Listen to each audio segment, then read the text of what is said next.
Hey guys, Heartless here and welcome to another evening of Hero Lounge. Today we're gonna have the rematch between Fat One and CrocoDocs, and actually we have all players online already, which means that the game is gonna happen 100%, so we are off to a good start.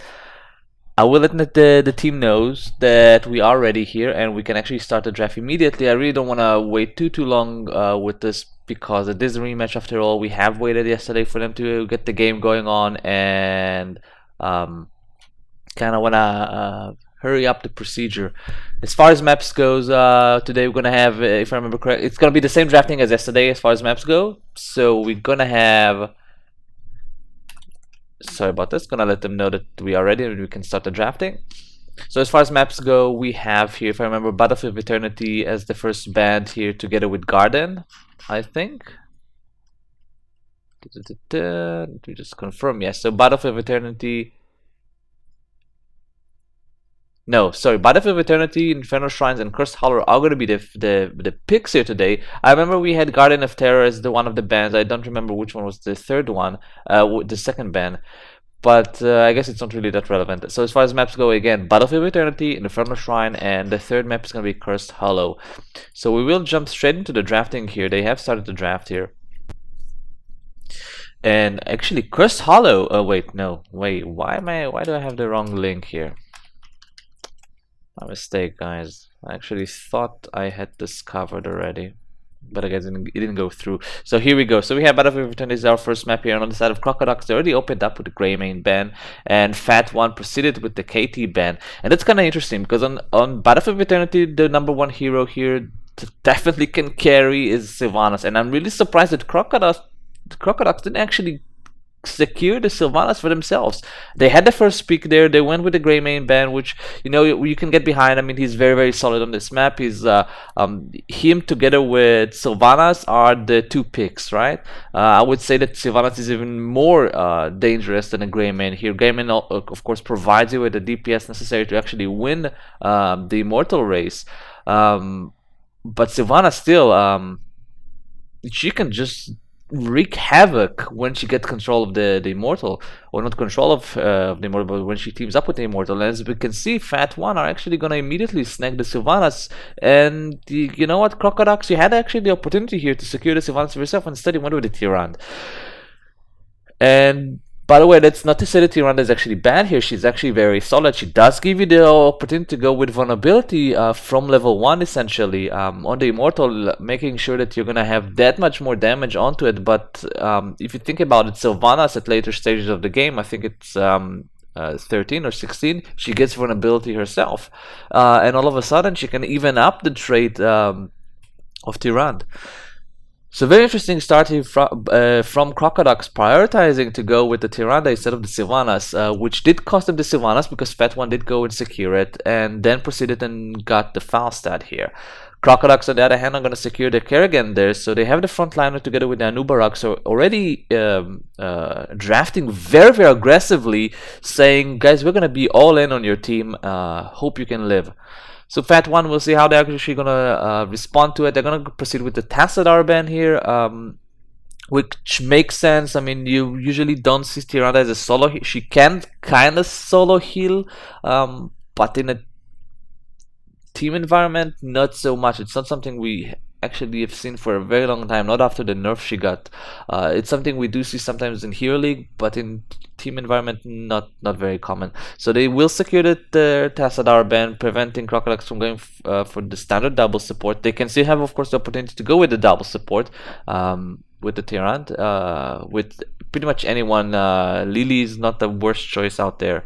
So yeah, so CrocoDocs are going to proceed with the Uther ban. Kind of interesting. I would love to see actually something more of a Rhaegar ban, because Uther doesn't really synergize us too well with Fat One right now. And actually, as CrocoDocs, you might as I mean, there's a bigger chance you would prioritize Uther for yourself, considering you do have the Kerrigan and considering you have been the Greyman. So a little bit of a questionable decision there. We maybe get the chance to interview them at the end and get to understand why they actually decided to go with Utherban. So Fat One here are gonna be choosing the two next heroes here, and they still need their support. I don't think it's the highest priority at the moment.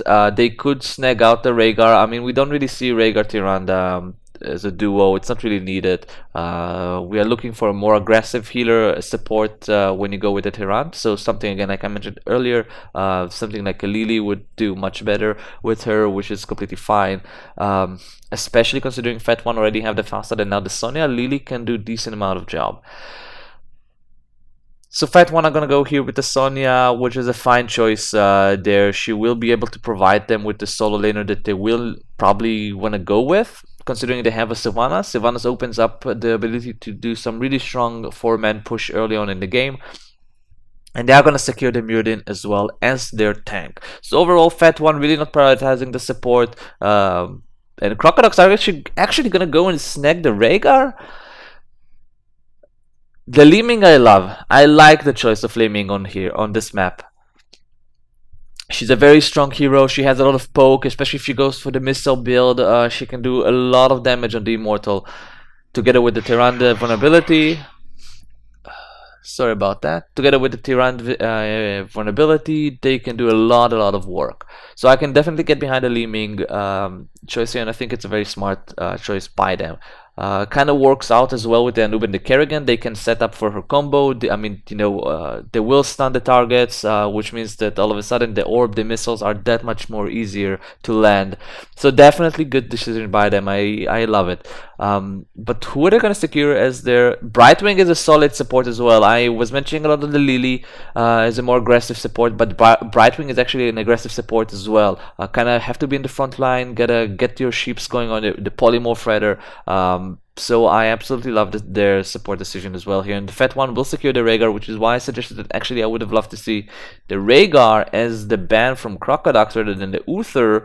Although, of course, they have the Sonya, so Uther Sonya Divine Shield is kind of can be a thing. It's not something very common. Overall, though, Rhaegar is a much more solid support. So the draft is ready. It feels like Fat One. I feel like, despite the fact that I do love the Kerrigan, I love Kerrigan as a hero. I just absolutely love her. Fat One does have the Sylvanas on this map, and I feel like Sylvanas is so OP here on Battlefield of Eternity that she single-handedly can snowball the map. Like, she's just so strong with it. I mean, even if you secure the first immortal within 3 minutes, and you'll be like, haha, it's only a 3 minutes immortal. It doesn't really matter with the Sylvanas. She can take down a fort easy, and the next immortal can take down a keep easy. I mean, this is something I've been doing in Hero League pretty consistently whenever I get to Sylvanas. I mean, this is something very common. It's not only me, it's a lot of people. You can get so much value from Sylvanas so early, so easily with the Immortal, that it can snowball so quickly. So yeah, we do have then the draft ready here, and Fat manages to secure the Sylvanas for themselves. So I have to give it to Fat One as far as drafting goes. Kind of hurts me to vote against the Kerrigan, but I absolutely love it. However, on the side of CrocoDocs, they do have the Tyrande, they do have the Liming, so they have a lot of potential to actually raise the Immortal, but I don't know. We'll see how it actually works out for them. Overall, I have to say though, very solid drafting from both teams. But we'll see about this, how it actually works out, especially considering Fat One again has the Sylvanas. So the game has started. We're gonna jump straight into the game here. We have CrocoDocs are indeed on the left side, and Fat One are indeed on the right side.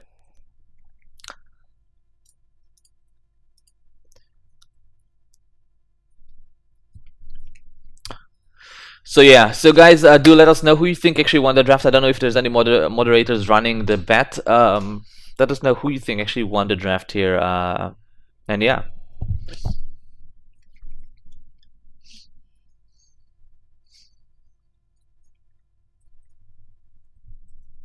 Alright, and game number 1 is about to start here.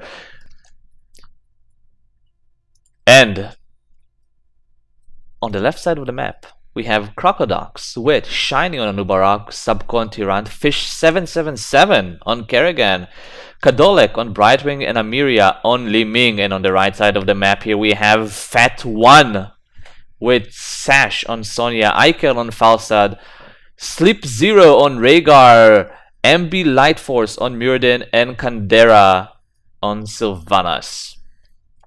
So the map has started here, and we do see both teams kind of going here for the middle. We can see that Fat One kind of debated about going here as a 4-man route is trying to snag a quick tower, but as it seems they are not quite on top of the decision. They kind of hesitated. There was a small pause there, but as it stands, they will be rotating as 4-men here to the bottom, leaving the Sonya as their solo laner. On the other side here, CrocoDocs are in the middle, looking to make something happen, kind of walking back and forth here.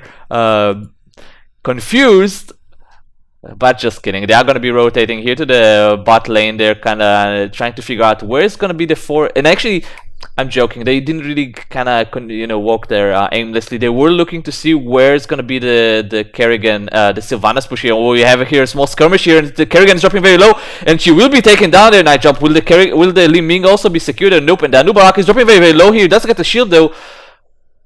Nice job by them.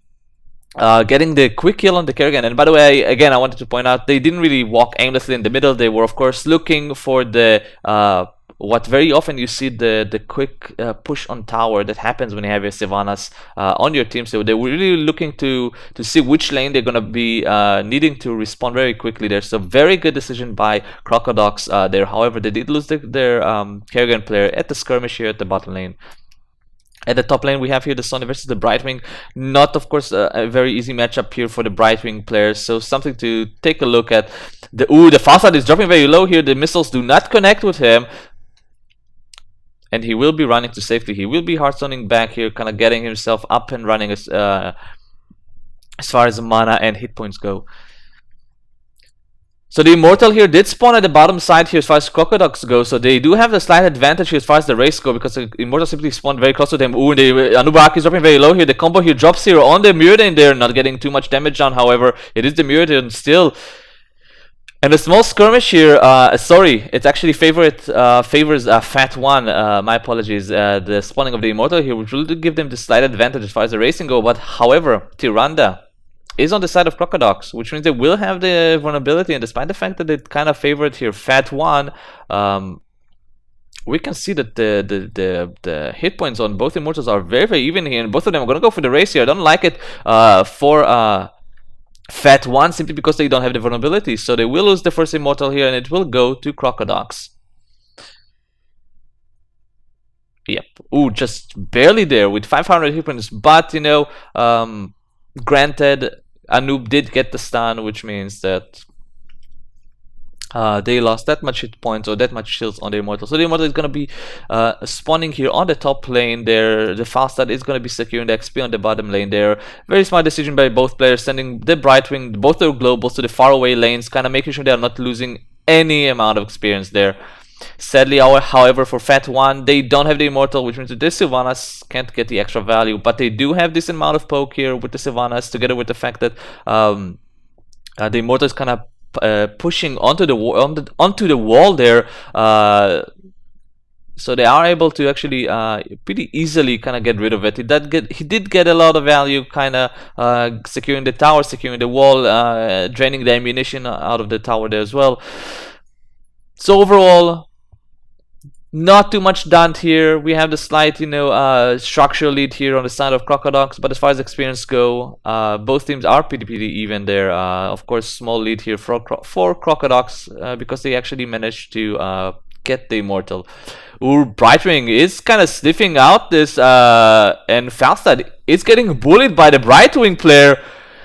Not something you see every day here. Oh, he needs to be very careful. There is a small rotation coming here in the form of Muradin here. He needs to be very careful, but he will be able to secure the... Ooh, Brightwing with the Merc still. Definitely a sight to behold. So CrocoDocs here are going to be putting a lot of pressure here on the top lane. They will be able to secure here the tower. Ooh, just like 1 hit points and the Liming Hopes to connect and will take it down. So good job by them getting this extra experience as well as securing the mercenary camp here at the bottom lane there. Miritin will be at the bottom here soaking the experience. Although I do expect to see some rotation here, possibly the Sonya rotating to the bottom there, kind of countering the Brightwing. After all, she does have a really good matchup there. Nice attempt there by the Kerrigan to get the combo done off the foul side. He doesn't mess up, however, and it does give the opportunity here for the Sonya to go him here. And the Anubarak could be taken down there. Good job by the Sonya and the Rhaegar player securing the kill there on the Anubarak. And it just happened at the perfect time because we do have the second Immortal spawning. And again, it favors Fat 1. The Immortal here for them, or the Immortal they need to attack actually spawned at the top lane. Well, they actually were 4 players at the top lane, so they already have here a small lead as far as hitting the Immortal goes. Muradin still at the bottom lane. They're getting them the experience. Are they really not? They really don't care about the race there, and it seems like they don't care about, because CrocoDocs are also afraid of it. They do have the Tyrande, but instead they will try to defend, but they will of course fail to defend. They were just slightly too late with this, guys. Whenever you want to defend, really send everyone to defend. If you split like this, they send the Anub, they send the Brightwing to try and defend. Not what you want to do. Definitely not what they want to do. It's a small blunder here on the side of CrocoDocs, which will result in an Immortal for Fat 1. And that's a scary one, because this is the second Immortal with about third of, or rather quarter of shields up, and a Sylvanas on his side. And already we can see that Sylvanas is making sure that all the towers here on the front line are disabled. The shields on the Immortal are pretty much untouched there. Sylvanas needs to get on top of the fort here, disabling it, and she does manage to secure the disable on the fort, and a nice kill there on the Tyrande, completely collapsing on her. Anubarak is dropping it also very, very low there, and he will be taken down there. Good job by Fat 1 capitalizing on their Immortal there. And look at the Immortal, a fort taken down, and it's still kind of full hit points. Brightwing on the other hand here is trying to secure some extra experience here, but will be responded by the far side. And by the way, Sylvanas here still doing an amazing job there, disabling, focusing on the towers there, and the amount of poke that they have on the side of CrocoDocs is so limited. They have only the Li Ming, and they need to be very careful here, because this could easily be a keep here. The Immortal does drop low, however, he does get the vulnerability as well. And the Ancestral connecting here on the Muradin. We do have level 10 here for Fat 1, and they are trying to make something happen here. It still could be a keep here. They do have the Sylvanas, they do have level 10. The Muradin is dropping very low here, and Muradin will be taken down there. Good job by CrocoDocs securing the kill, despite the fact that Fat 1 does have the heroic, and they just managed to barely save their keep. And the Sonya there getting ravaged by Kerrigan. Good job by them again, securing another kill, despite the fact that once again they don't have the level 10. So CrocoDocs losing the fort, losing a whole lot of hit points here on their keep, of course losing their front wall as well there, and being a talent down, and not just a talent down, heroics down, still managing to kind of protect the keep, as well as securing 2 kills there on their side. So a little bit a small blunder here on the side of Fat 1. They could have probably done a slightly better job there with their Sylvanas kind of disabling the keep there for a longer duration, making sure that they at least get the keep there as a value. But as it stands, the keep does stay alive. They do have the level 10, and now CrocoDocs have the level 10 as well.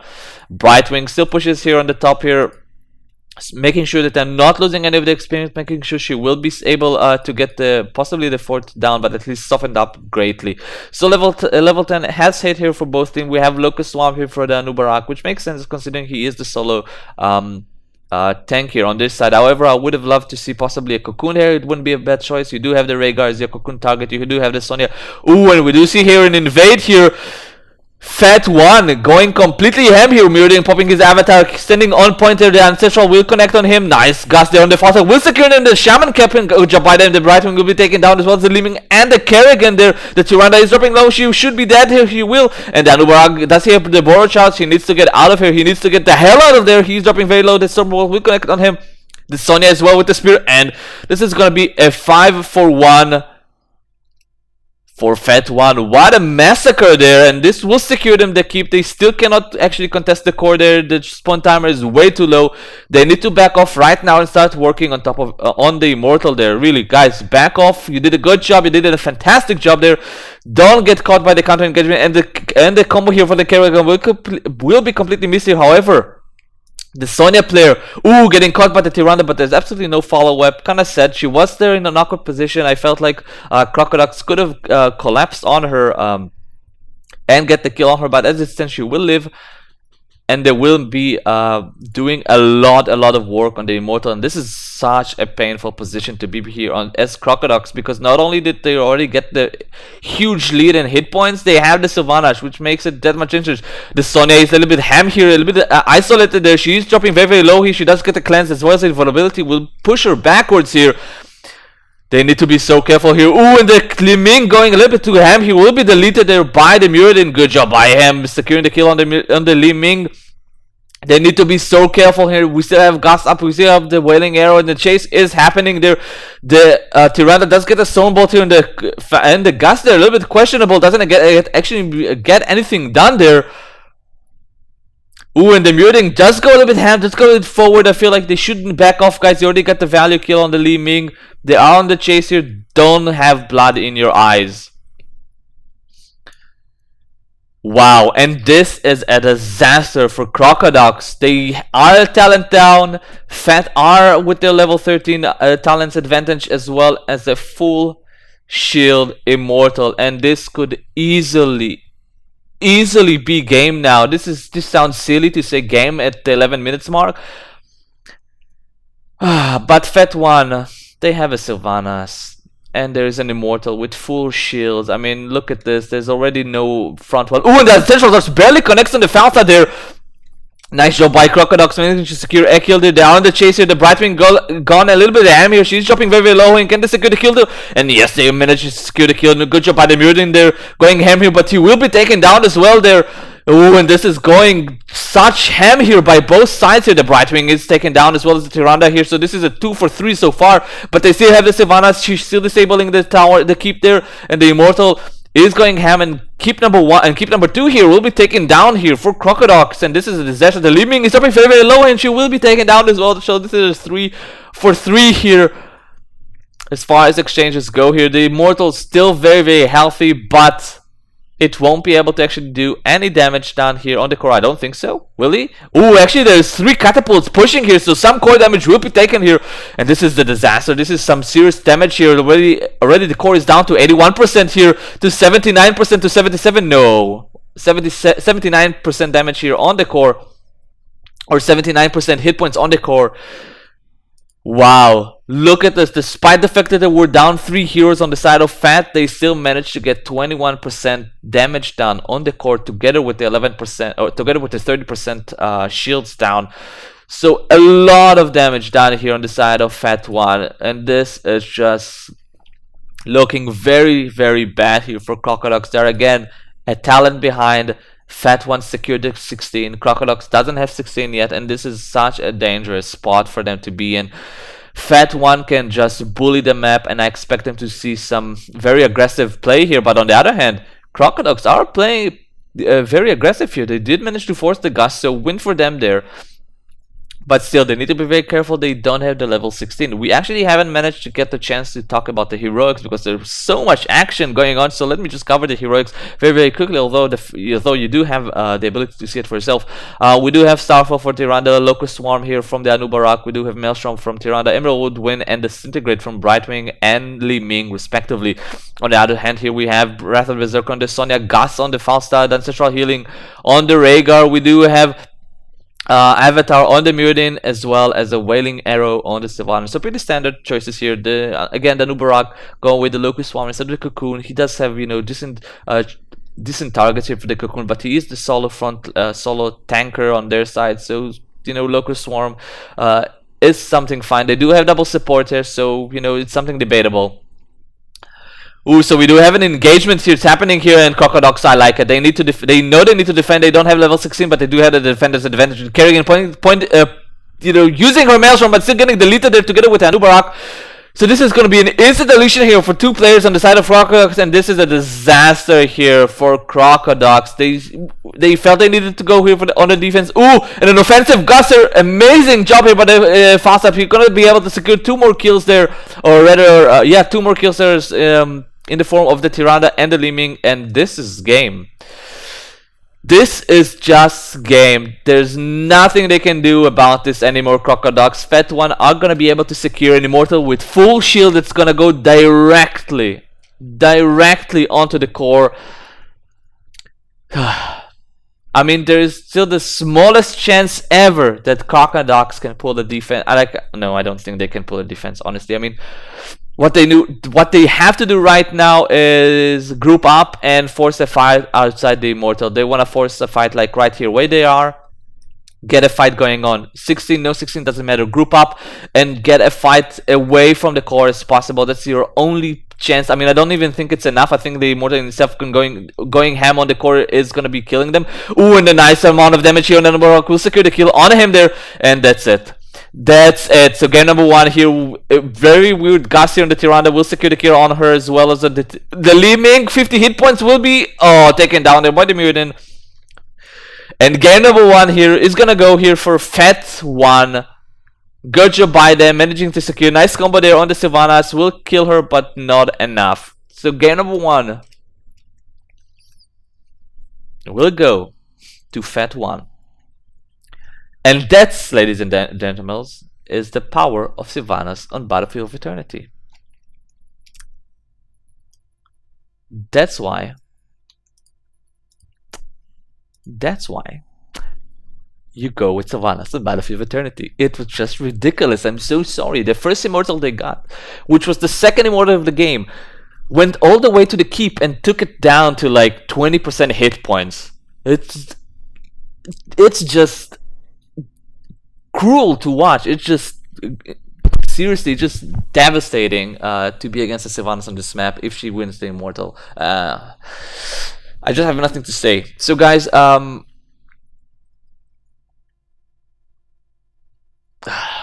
gonna go to a 3 minutes break. I definitely need a break. It was action packed. Like, they just went ham at one another. Fantastic to watch. So game number 1 is gonna go here to Fet1, and we're gonna go to a quick 3 minutes break. I'll see you guys soon.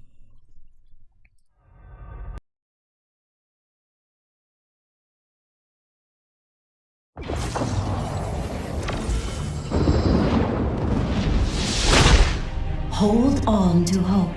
It will not abandon you.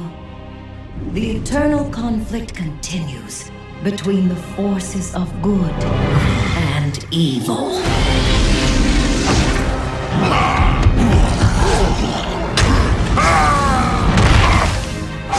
Evil will triumph over those who give in to despair. But despair cannot defeat the power of hope. Hope is the voice that will never be silent. Hope is the stream that fills the wells of courage. Hope is the light in the darkness. And in the darkness, I will be that light.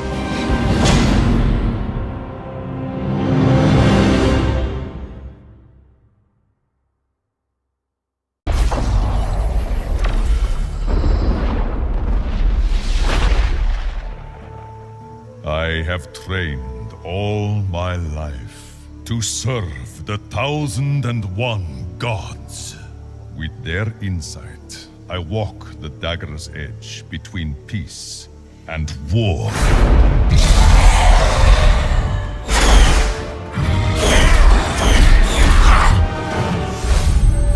By their grace, I can heal the wounded.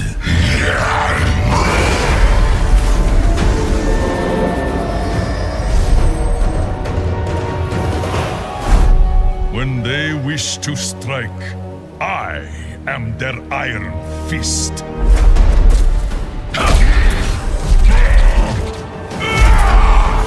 I am Karazi, monk of Ivgorod.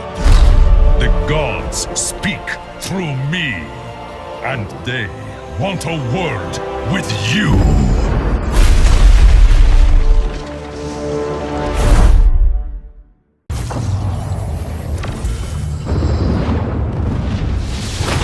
The demon Asmodan had his ultimate victory within reach, until the opposing heroes dealt him a devastating defeat.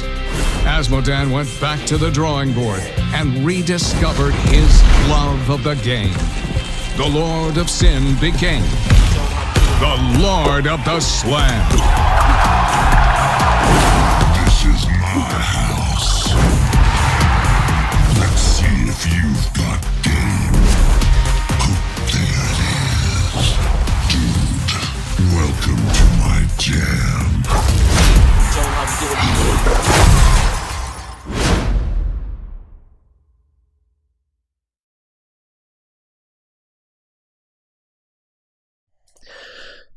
Hey guys, and welcome back. We had a fantastic game number 1 here between Fat One and CrocoDocs.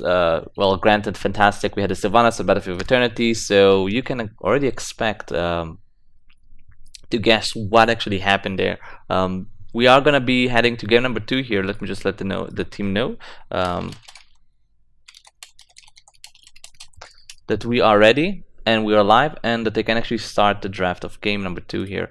I do have the link, so let me prepare it, and the link is prepared, so we will go and jump to the draft the moment they actually started.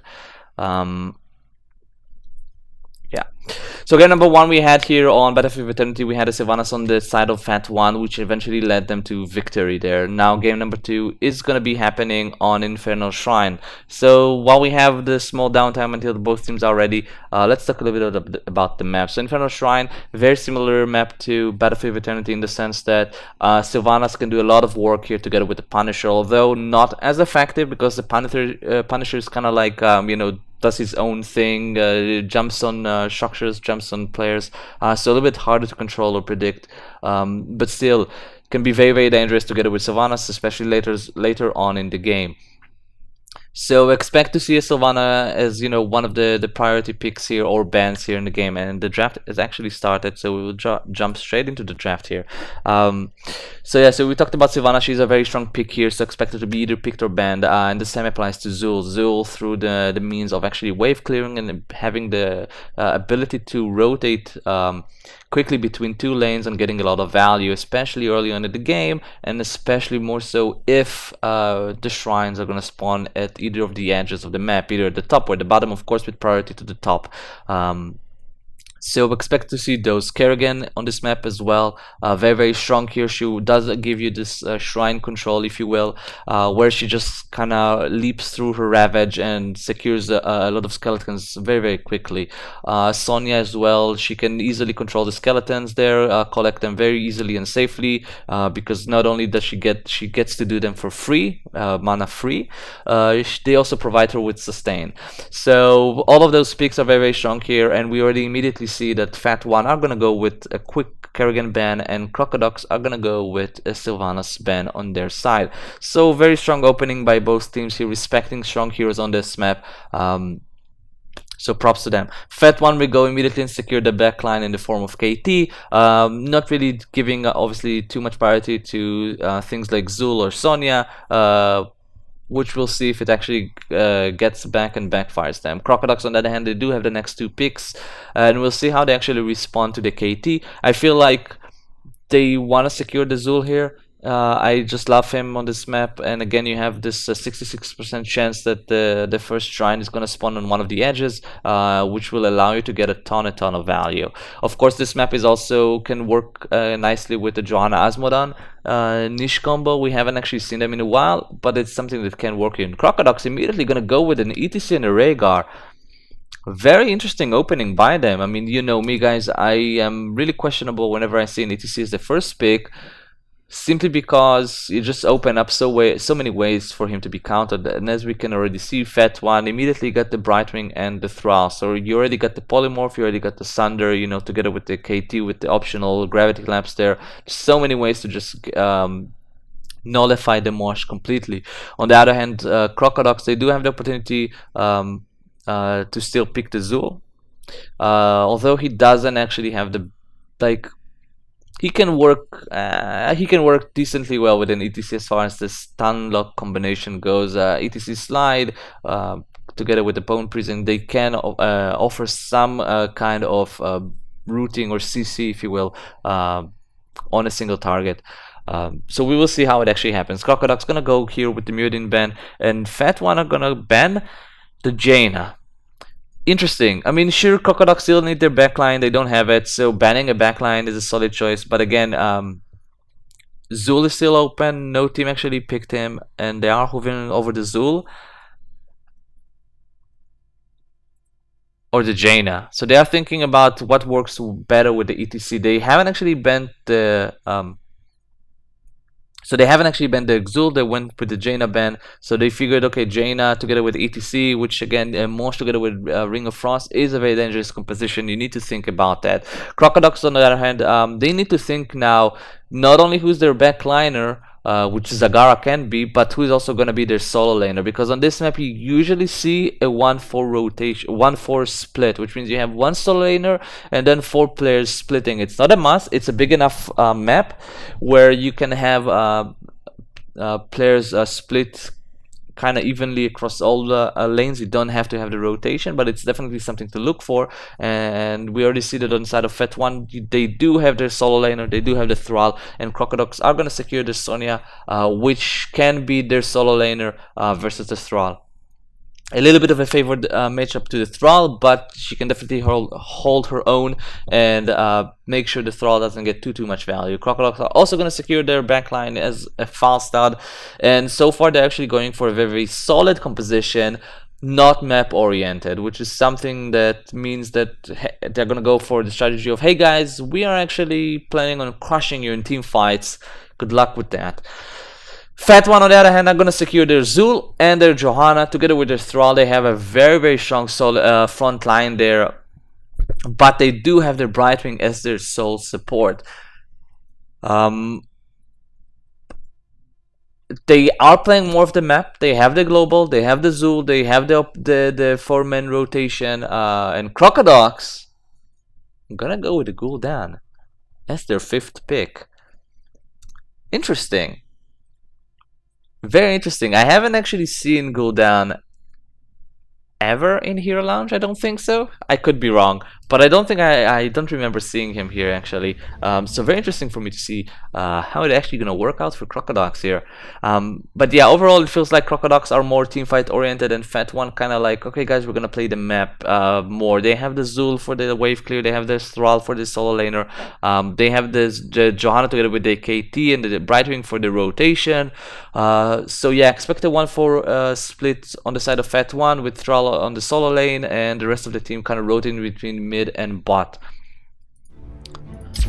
So the players are ready here, and we are gonna jump to the game very quickly here. On the other side here we have CrocoDocs. They do have the ETC, but they went with the ETC as their first pick, and all of a sudden look how many counters you have for the Mosh. Essentially every player on the side of Fat One can stop the Mosh except for Zul, right? You have the Johanna with her blessed shield that she is probably gonna get at level 10 together with the Condemn. You have the Thrall with the Sundering, Brightwing with the Polymorph, and Kalthas with the Gravity Lamp. So expect the Mosh to be nearly impossible to get a lot of value. There's going to be a lot of discipline from the ETC in order to get value from it. However, you do need to keep in mind that just by having ETC and just by having Mosh, you already have this fear of the Mosh in the backline of Fat One. So they might play a little bit more passive than they should, and that means that Mosh, no matter what, already gets some amount of value. So the game actually has started pretty quickly here. Didn't expect this to have such a quick loading screen here. So yeah, so we do have CrocoDocs here on the left side with Shiny on Sonya, Subcon, ETC, Kadolek on Rhaegar, Fish 777 on Gul'dan, and Amiria on Falstad. And on the right side of the map here we have Fat One with Sash on Kel'Thas, Kandera on Zul, Ikel on Thrall, Sleep Zero on Brightwing, and MB Lightforge on Johanna. So as we can see, immediately Thrall is going to be rotating to the solo laning at the top there, suggesting that they will be doing the 4-man rotation. Ooh, KT. Where are you going? But otherwise, we do have a 4-man here on the side of CrocoDocs, kind of in the middle, doing a lot of damage here on the Brightwing, but not able to secure the kill on her just yet. So good amount of damage done on her, but you know, slowly but surely she will be able to actually get her heal up and running through her passive. Level 1 has started here, and ooh, we do have Shot of Fury here on the Sonya, no Warpaint. This is something we basically, or personally myself, I haven't actually seen anything but a Warpaint on Sonya level 1 so far in Hero Lounge, and we already see here Shot of Fury on the Sonya. Very interesting choice, because you do get the benefit of having a lot of sustaining through Warpaint on the Shrine. So very curious decision there by the Sonya player to actually go with Shot of Fury here. ETC gonna go with Rolling Like a Stone, pretty standard here.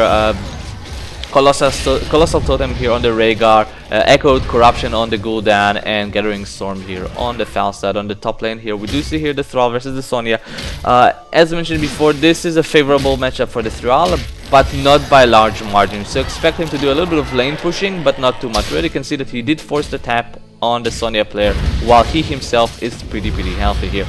The 4-man rotation is happening here. The gravity left from the Countess did miss up here in the Zul with the Bone Freezing on the ATC. Together with the Living Bomb, he's getting a lot of damage here, but not able to secure the kill on him. Good job on the side of Phaeton, and they will keep up with the rotation for a little bit longer here. They should get at least one more rotation happening here, and they do get us done. The Zul actually rotating to the top there. Very interesting choice there. Are they really gonna try and get the camp here? I don't think so. Way too late to do that. But instead they're gonna be hiding here in the bush, trying to get some engagement here. Brightwing and Falstad, both of them doing what they need to do as globals, getting the extra value there at the bottom lane. They're making sure that they are soaking that extra wave there. So far though, decent. Ooh, and the nice power slide on the Thrall there. Will be able to secure the kill on him. Yes, they will be able to secure the gravity left does land on the ETC, but he's way too healthy to actually make something happen here. The Iron Skin is popped on the Johanna. She's dropping very low here. The Spear is connecting on her, and another kill there is secured on the side of CrocoDocs. So very strong opening by them, managing to secure the kill on the Thrall and the Johanna. They need to be a little bit careful here. As we can see, they are very low here on their side as far as their hit points go. So they really do need to be a little bit too careful here from being too aggressive on their side here. But as it stands, the first Punisher is going to go on their side. We can already see that the Sonya will be rotating to the top lane, making sure they are getting the experience as should be, considering this is the first Punisher of the game. The bottom lane is empty on both sides. I would love to see actually someone rotating, making sure they are securing the experience there. But as it stands, they are gonna decide to push here as 4 men on the bot there. The Falstad will immediately rotate here, managing to get this a little bit of extra experience here that Fat One actually missed because the minion just died right before they came. He needs to be very careful. There are 4 men rotating. The Zul here is looking to get some bone freezing value here, but I don't think it's gonna be happening. There are already 2 players in, which will mean that the Falstad will play a little bit more passively there.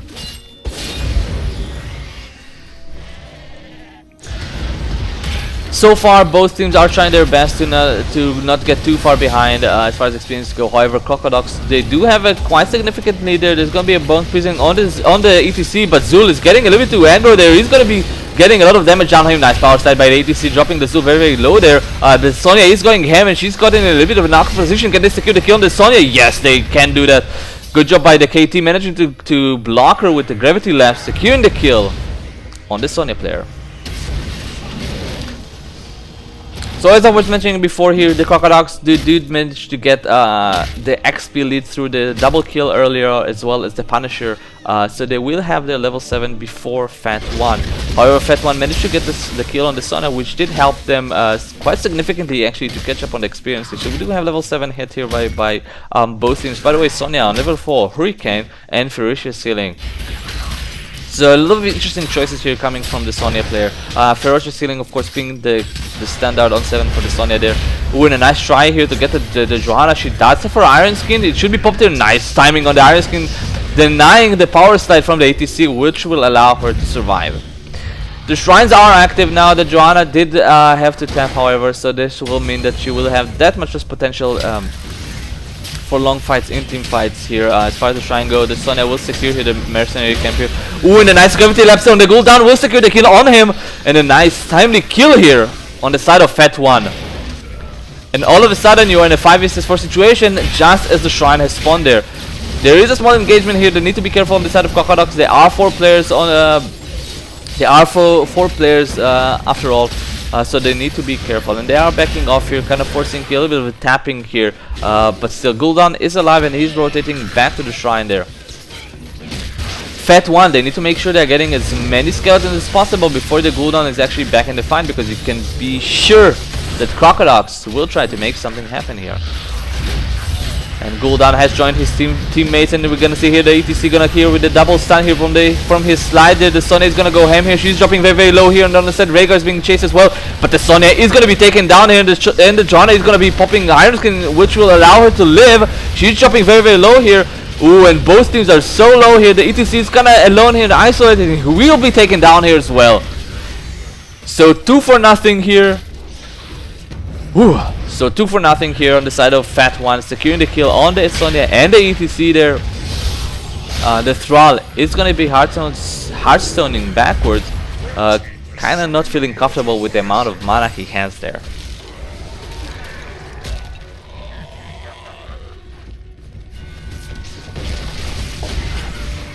So both teams kind of exchanging blows here, but at the end of the day, you know, Fat One has prevailed there.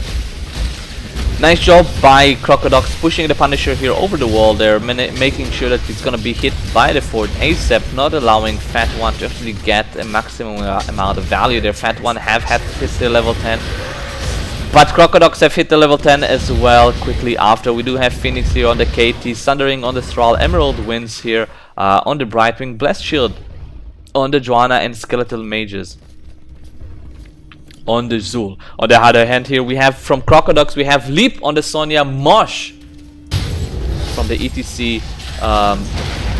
You have to excuse me, I'm not quite familiar with the heroics of Gul'dan just yet. A nice power slide here by the ETC, getting a lot of damage down on the KT, but instead the Rhaegar is going to be dropping down before actually selecting even his heroic. And now nice mosh pit by the ETC, getting 3 people in it, and the 3 important one it is, which will allow them to secure the kill on the Zul and the Johanna. Wow, fantastic mosh there by the ETC, just getting the value mosh there, seeing that the Thrall is not there and securing the mosh and on all the right players there.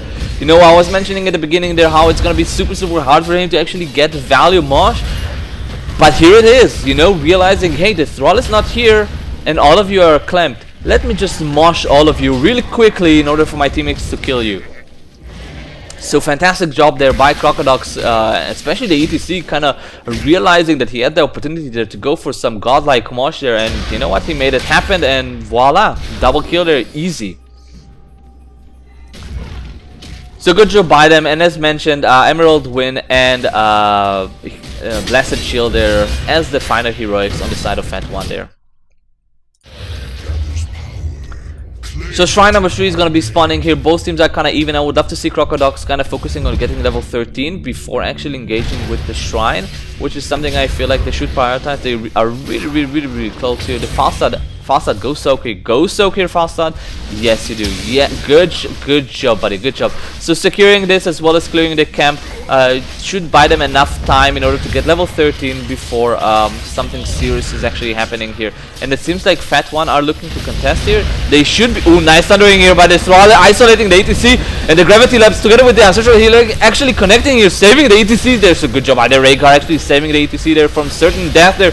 And Johanna is on the chase. The Cleanse is on the Sonya there, as well as the Rhaegar. Both of them dropping very low here, but the ETC is dropping very low there, being isolated from his teammates. But finally, they have the level 13.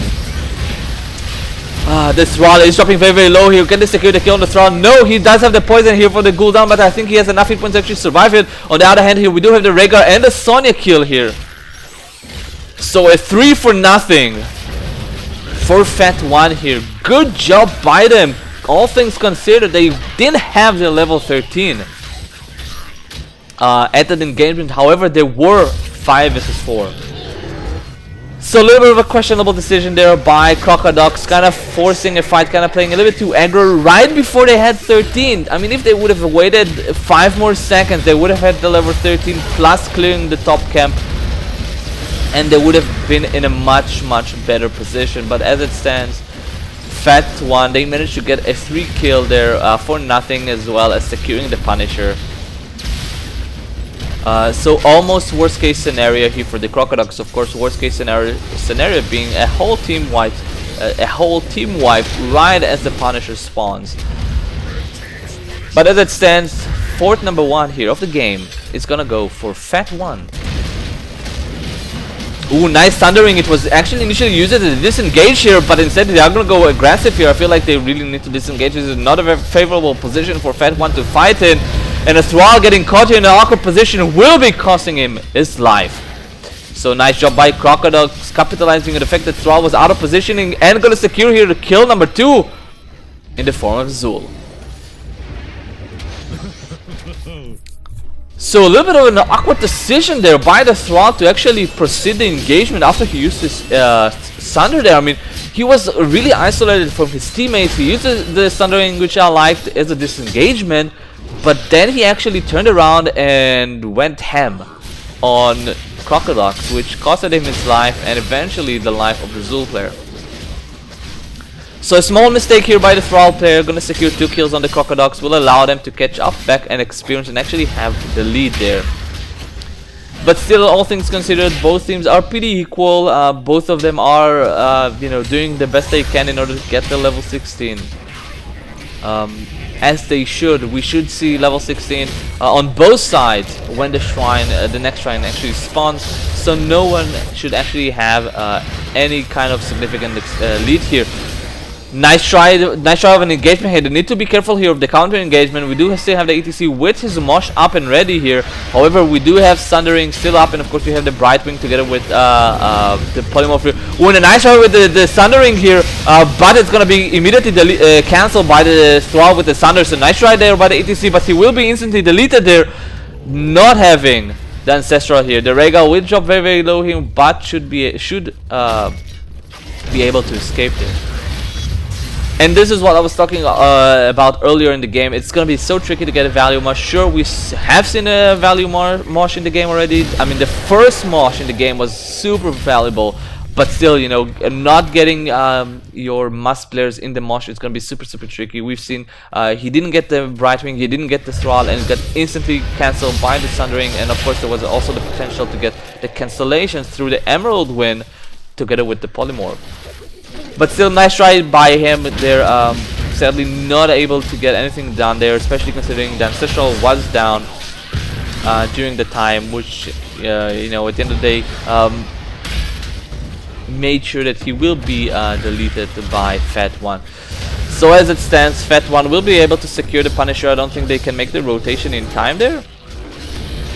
Ooh, they are. Oh, this is so tricky. Both teams have their level 16. Thrall actually is got out of position here and gonna be deleted instantly. We do have Ancestral healing here, and it's gonna be connecting with the Sunday. She does also have the level 16 talents there in the form of Nerves of Steel here, and the nice sleep there by the Sonya, gonna secure the kill on the KT.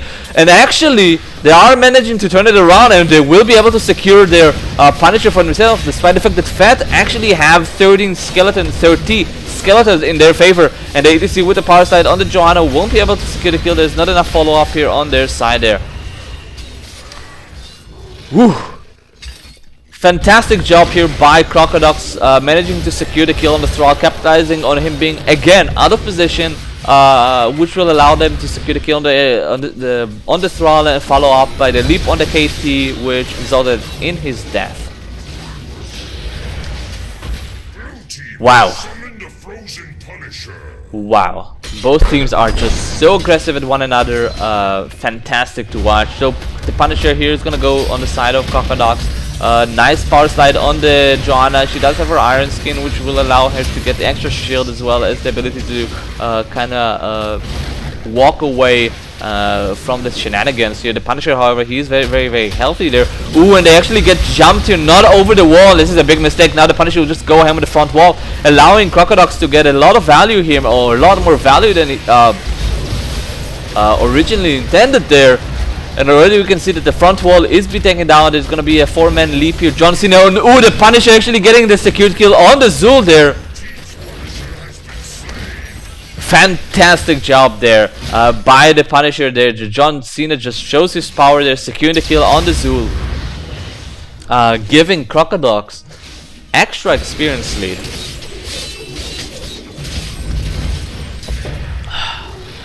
Wow.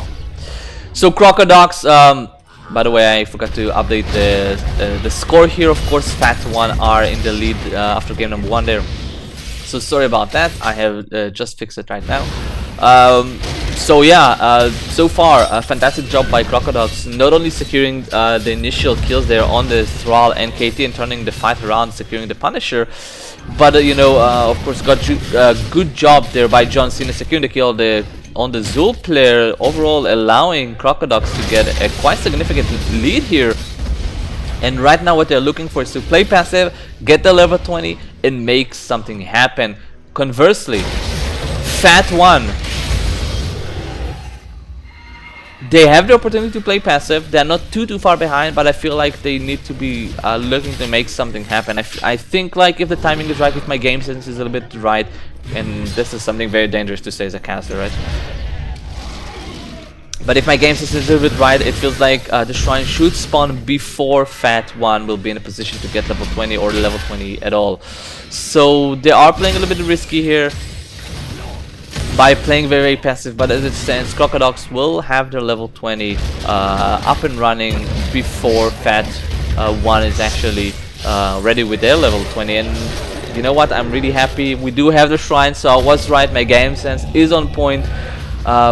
And yeah, so Fat1, they had the opportunity, they had the window to actually make something happen here before level 20 hit on the side of CrocoDocs, but as it stands, CrocoDocs now have the level 20 with the shrine spawning, and I love this. They need to be rotating.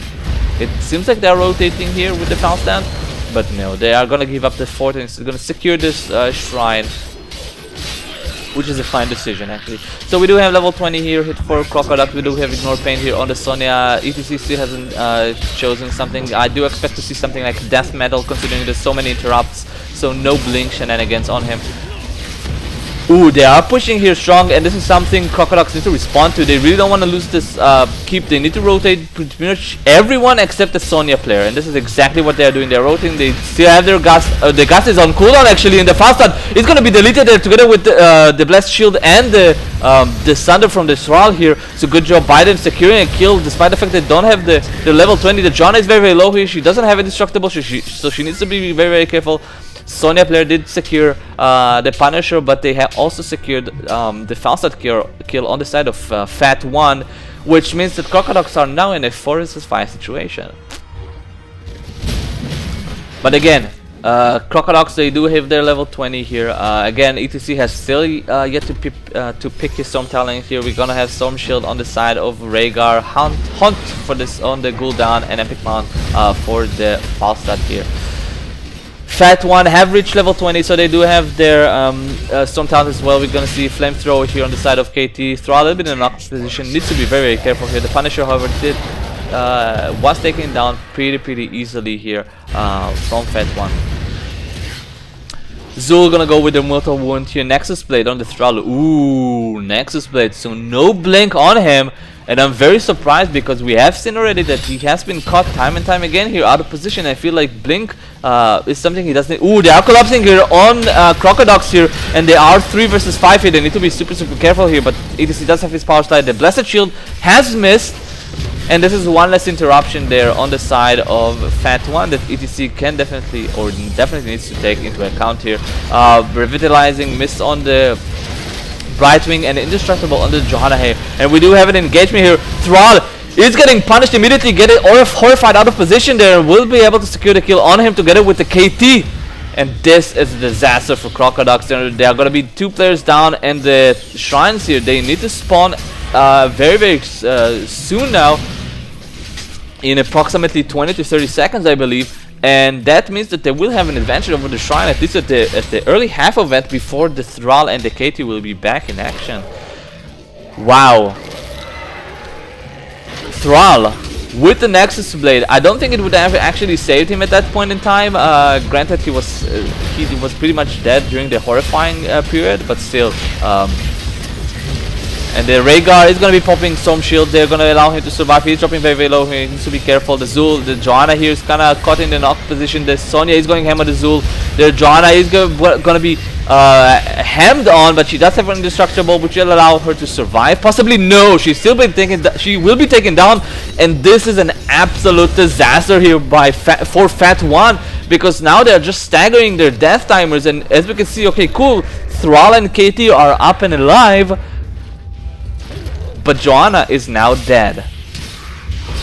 And this is an absolute disaster. And this shrine that has just spawned right now will be going to CrocoDocs. I mean, I don't think Fat One can actually contest it.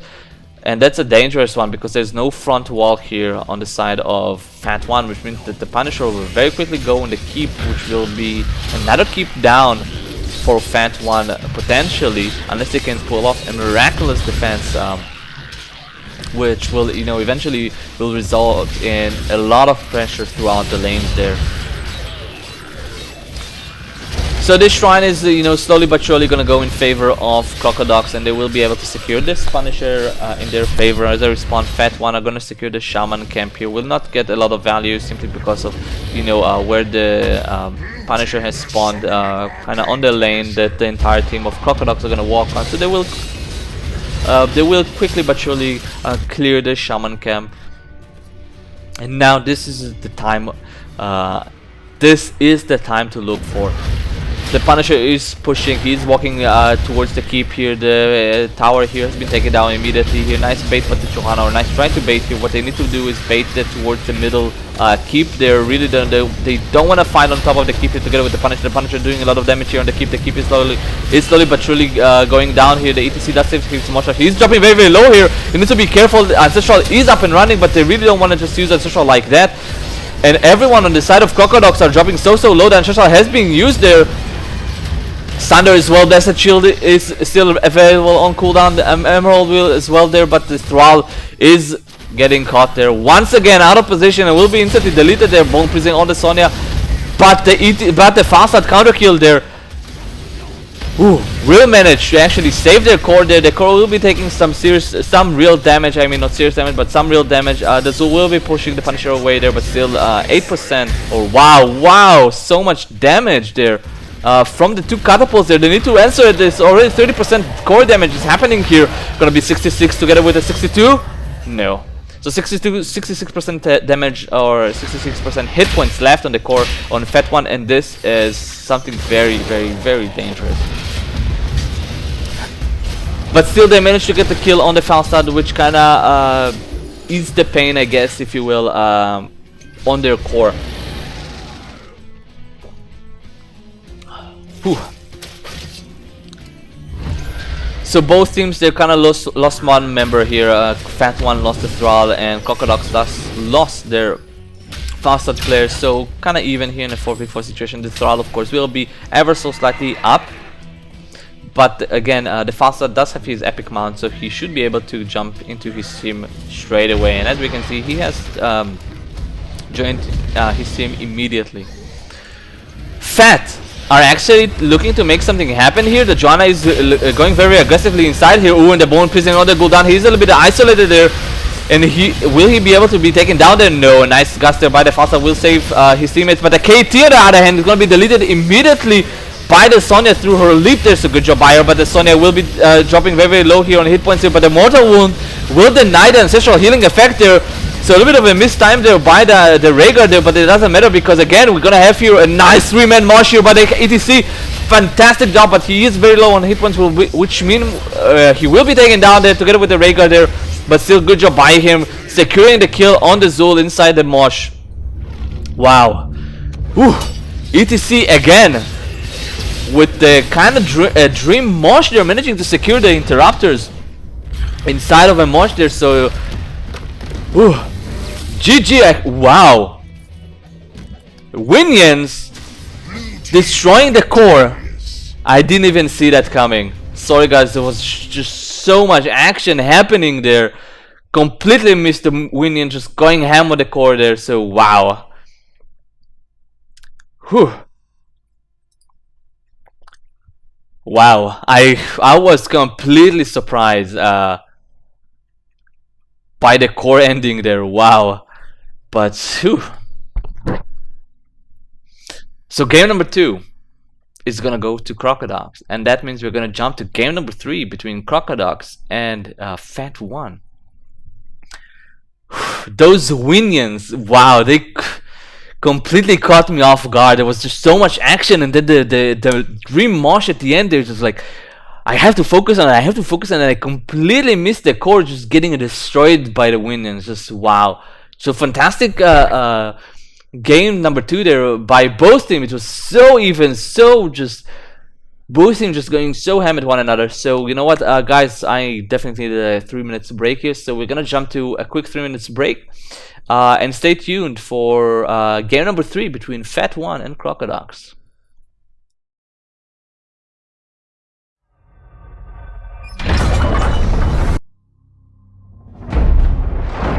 The most important thing I've learned in all my journeys is balance. Work and play. Good and bad. Right and wrong. Honor. Tradition. A good brew. And most especially, family. These are the things that bring me balance. These are the things I fight for.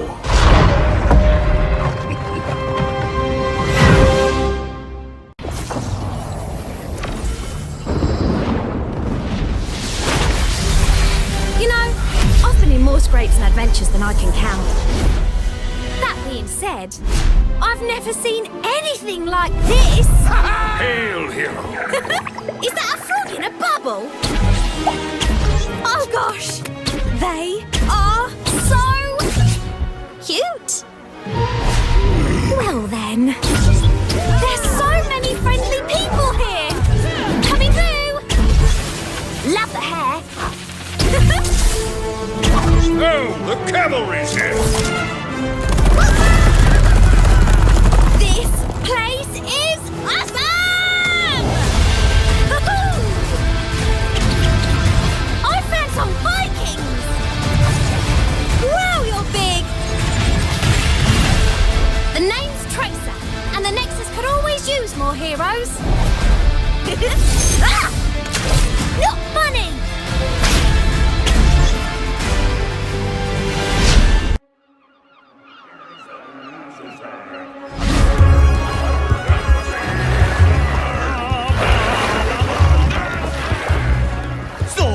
One day I wake up to find that me and my friends are lost.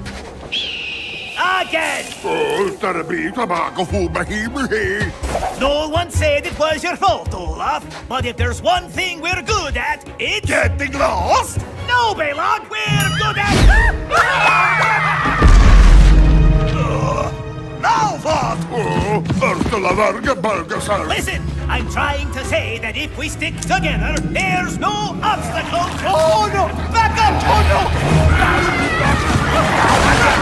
Like I was saying, if we work as a team, the three of us, we can accomplish anything. Don't mess with the Vikings. That's right.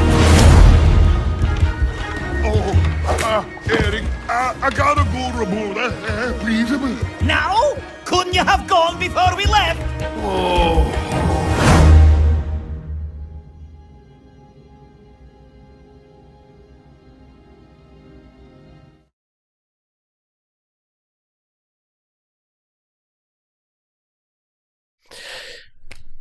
Hey guys, and welcome back. I have small news to let you guys know about.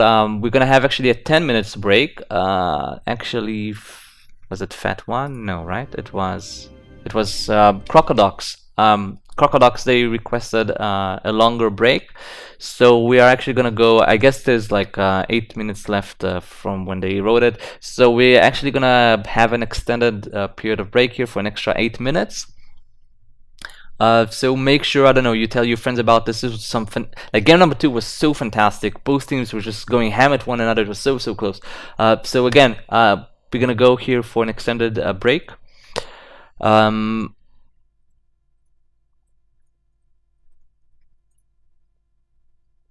Yeah. Sorry, I was reading something in the chat.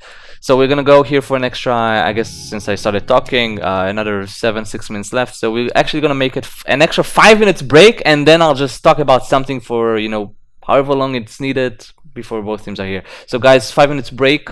Again, let your friends know about this. And yeah, I'll see you soon.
Come out, wherever you are.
Nuclear launch detected.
Hey guys, Heartless here, and we're back from the extended break. Sadly, one of the members of CrocoDocs is still not back, so we're gonna have to wait a little bit longer until the game is actually start.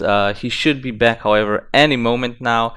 So sorry about that. So instead, we are gonna talk about the next map. So we are gonna have Cursed Hollow as our third map of the day.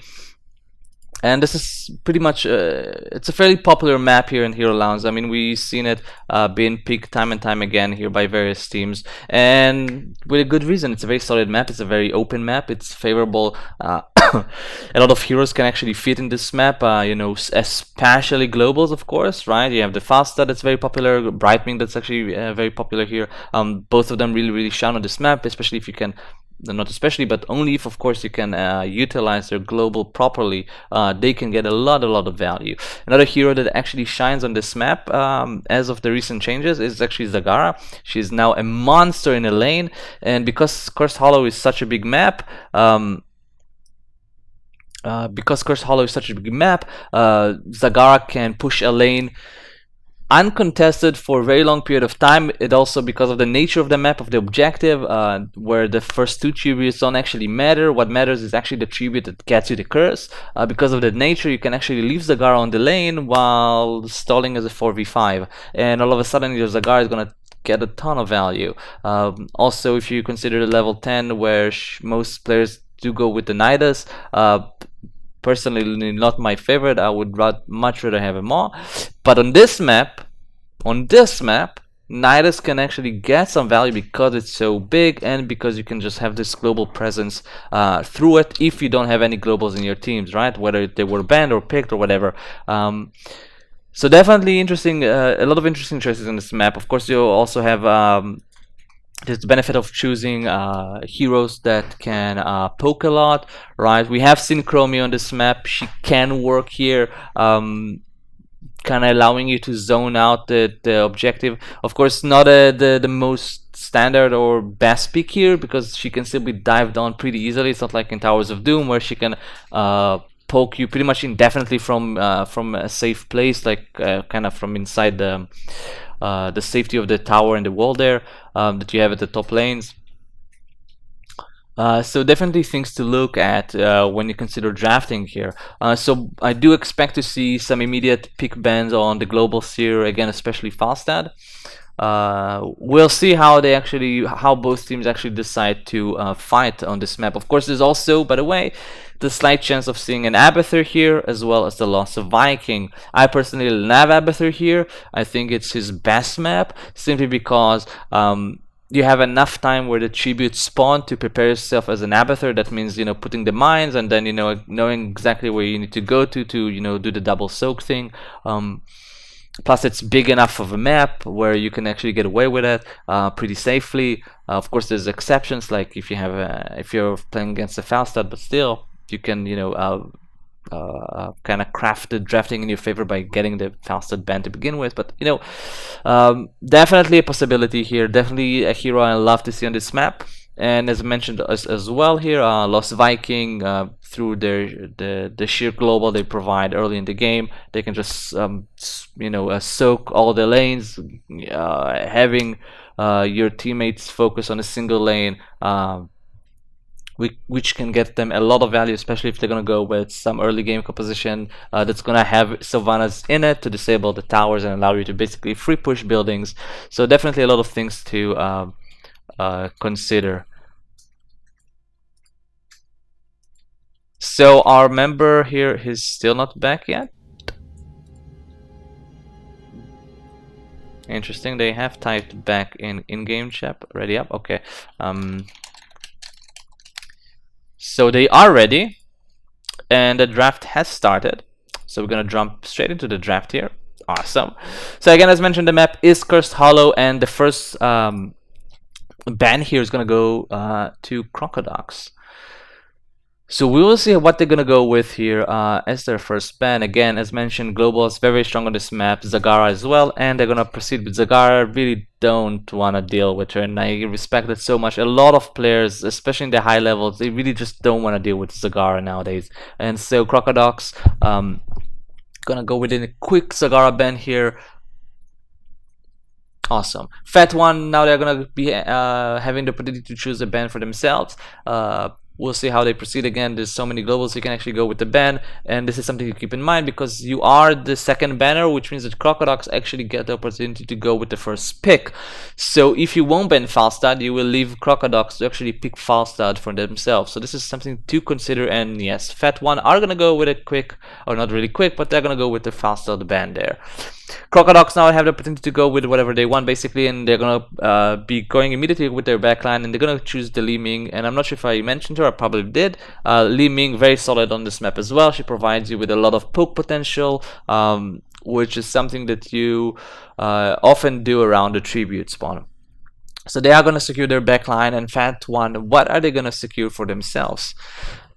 As mentioned earlier in the game, while we were waiting actually, Abathur is very strong on this map, so it does leave them the opportunity to go with the Greyman composition, supplemented at the end with an Abathur for the clone.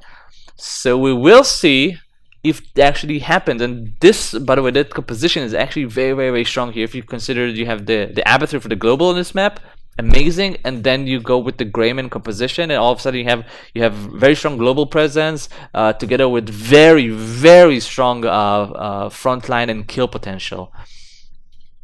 So we will see if one of the teams is really gonna go with that, but instead Fat One, it seems like they're gonna go here with the KT as their backline, which is completely fine, and they are thinking about the Thrall, and Thrall is he's also a very solid hero, completely fine as well.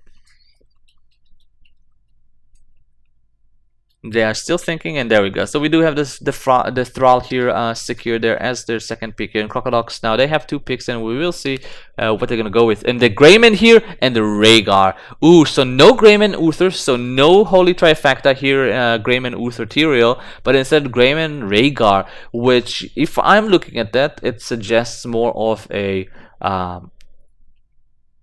Abathur clone here. So we'll see if Fat One can kind of sniff it out, and because right now oh my god, they haven't even banned the Tyrael, which means the Tyrael is open for CrocoDocs. Ooh, I would love now Tyrael Abathur on the side of CrocoDocs. Tyrael Abathur, seal the deal. Get your global, get your Greyman copy with the Li Ming. It's gonna be Reset City. Oh my god, and instead they're gonna secure the Tyrael for themselves on the side of Fat One, and I love it. I mean, you went to the ETC ban, get the Tyrael for themselves, okay, I can get behind it. I would have actually loved to see the opposite. Ban the Tyrael, get the ETC for yourself, because you had the KT, so the KT plus the ETC, very strong duo, especially if you have the Thrall as well with the Feral Spirits, Feral Wolves as a follow-up, sorry, Feral Spirits, Hearthstone, with the Feral Wolves as your follow-up. So very interesting choice here. I'm a bit curious. We'll see how it actually works out for them. But the important part is there's no Tyrael for CrocoDocs and there's no Uther. So all of a sudden you're in a pickle here. Dum. Very interesting drafting by both teams here. Fat One still have the decision to make here. Brightwing was denied. Who are they going to go with their support here? Sonya, which will suggest an Uther support. And Uther, Sonya, Thrall.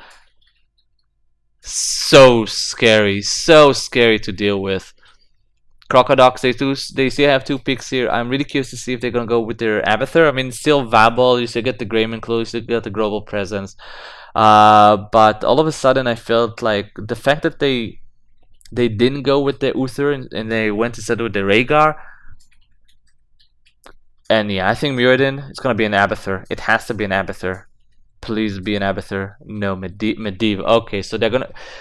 Okay, the reason why actually Abathur would have rocked here because he also had the Muradin, and if you go with a Muradin with a more damage dealing build, with like give them the axe, all of a sudden Muradin with a hat would give them the axe can do so much damage. It's unbelievable. So instead they're gonna actually go with the Medivh here and a Medevac, or Medevac, sorry, Morales here. Sorry, thinking about StarCraft 2 here. They're gonna go with the Morales. Wow, I really don't like this. Guys, go with an Uther, please. Don't do it. Morales can't follow the Thrall and the Sonya. Oh my god. Are they really gonna lock the Morales? Oh my god, they have locked the Morales. Oh no. I mean, it can work, right? This is sorry, I'm punching the microphone. I'm so sorry.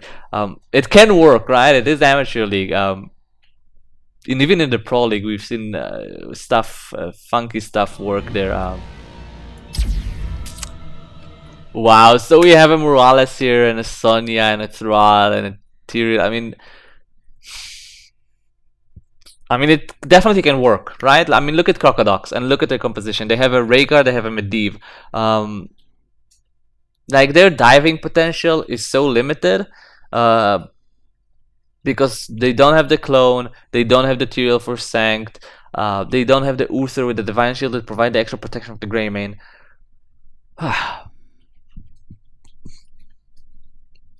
Honestly though, despite the fact that they went with the Morales, I think I like Fat One's draft more. Because one, we have CrocoDocs with Medivh, which is very high skill hero. So I hope their Medivh player is really good. By the way, game has went to the loading screen. But I guess we can wait a little bit. So we have you had a Medivh, which is a very high skill hero, so it's very tricky to make work. We'll see, of course, if he has enough experience on the Medivh. And the second problem I have is you have the Rhaegar together with Greymane and Li Ming. So hard to land Ancestral of them. They're so squishy, so low in hit points. It's not impossible, of course. It happens all the time, but it's that much more harder to actually land Ancestral on them. So I have to say, at the end of the day, I'll give the advantage here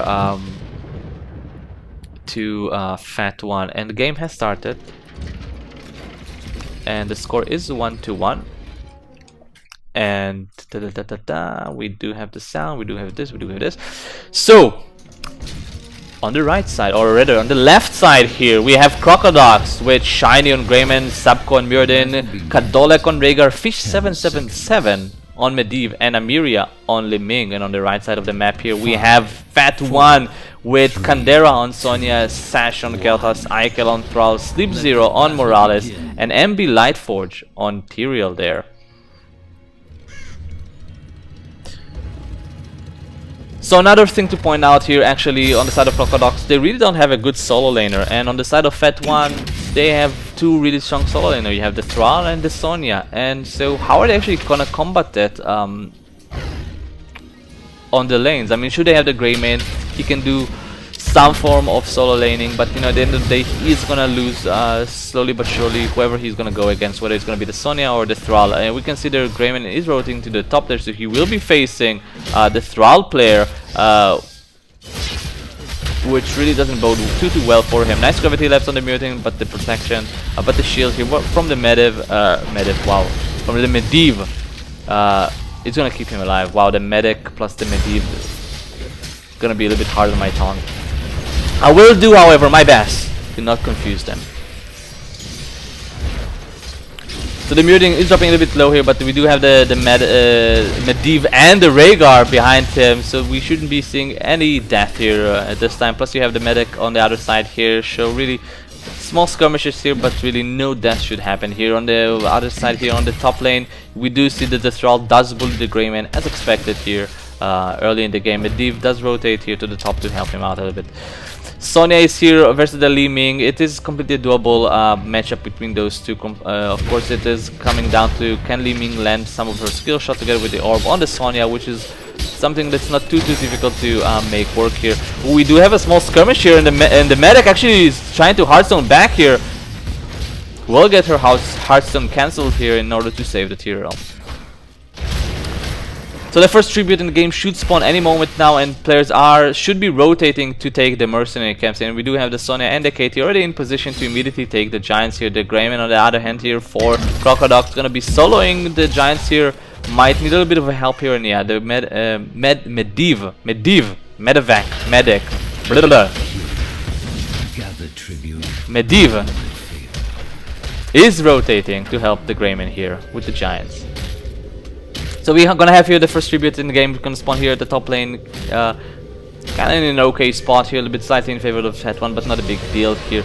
We do have here full rotation here by CrocoDocs, of course, with Leeming a little bit here at the back here, rotating ever so slightly slower. Greyman is managing to channel it for quite some time here, but he's going to be cancelled here by the KT and the medic there.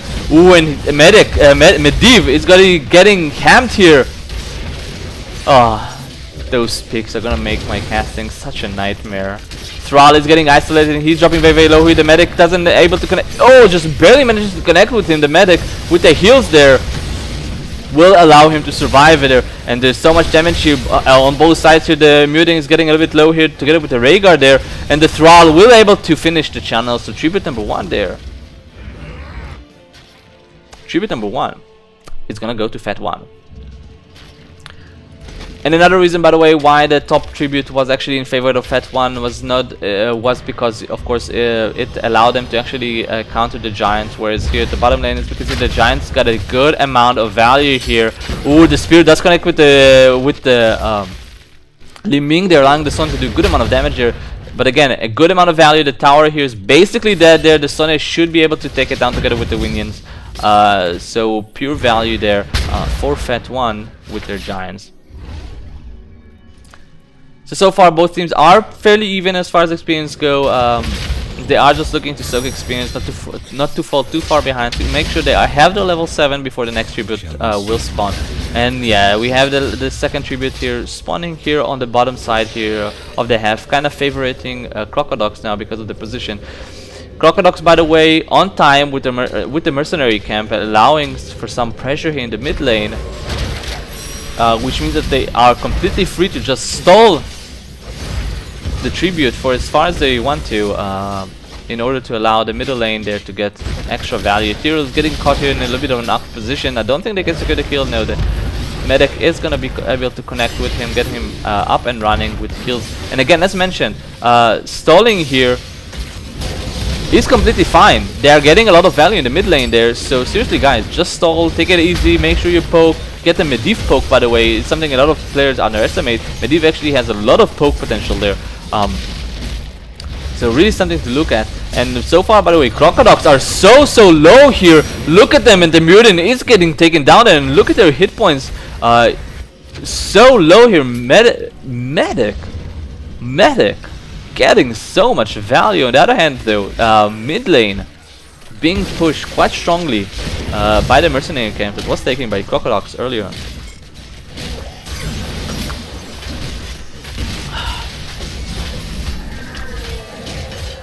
So fantastic job so far by Fat One, managing to get both tributes, which means that the next tribute is going to spawn will be a potential curse for them, which puts a big amount of pressure on CrocoDocs. They need to make sure that they don't let Fat One actually get away with the next tribute. Otherwise, they will be facing a very early curse, which could be a disaster, because a curse that early will allow Fat One to easily hit the level 10, which then allows them to all of a sudden have team fights with heroics versus non-heroics on the side of CrocoDocs. So the third tribute has spawned. Both teams are fairly away from level 10, so we're not going to see any stalling shenanigans in order to get level 10 here, which is completely fine and expected here. However, Thrall almost managed to channel and get the curse for his team, but just denied in the last second by the Mutant there. And instead, Greyman will be taken down there, and the Thrall as well. So this is one exchange. However, Rhaegar is being chased down by the Sonya, and the Spear does connect. Can they actually secure the kill?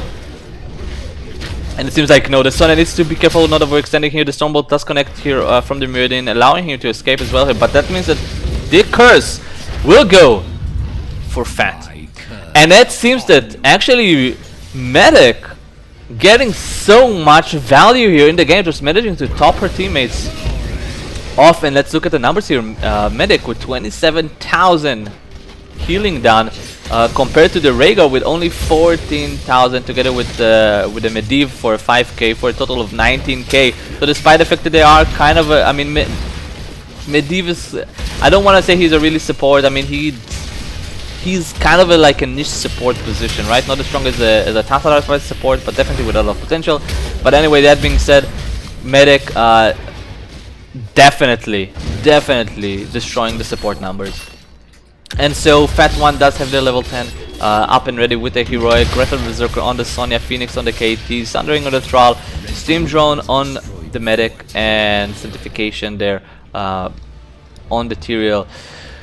So we don't have any Medivac shenanigans, luckily enough for my tongue, because seriously, Medic, Medivac, a little bit too M's here for me. And instead they're gonna give a small skirmish here. CrocoDocs did have the level 10 hit. They haven't actually chosen their heroics yet, not on all their sides here.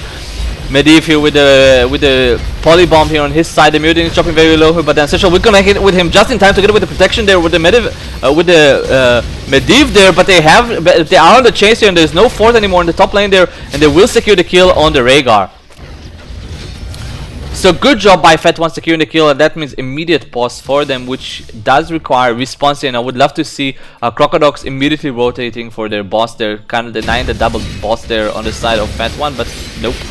Instead they're gonna take their giants here, which will leave them in an awkward position where they actually need to defend the top boss as well as the bottom one. So again, as far as heroics goes, we got here Go for the Throat on the Greyman, Avatar on the Muradin, Ancestral Healing on the Rhaegar, Polybomb on the Medivh, and Disintegrate on the Li Ming. And now actually they decided to do their boss. I feel like it might be too late. I mean, we still hit the rotation. The Sonya is here pretty closely, and yeah, they are just ever so slightly too late with the decision to take their boss here. And this will allow actually Fat One to make a fight happening here in the Greyman, instantly being deleted there, as well as securing the boss. So good fight here on the side of Fat One will allow them to secure another boss as well as push a lane there. And instead they are gonna go here for the middle fort. Okay, so instead of actually pushing with the boss, they're gonna go for the split push value here. Something that definitely can work. That will allow them to secure the fort as well as the front wall here. So good job by them, capitalizing on the fact they have double boss, making some extra value there happening there. They shouldn't be able to take a keep down. It's too early in the game. I mean, we still haven't even hit the 10 minutes mark there.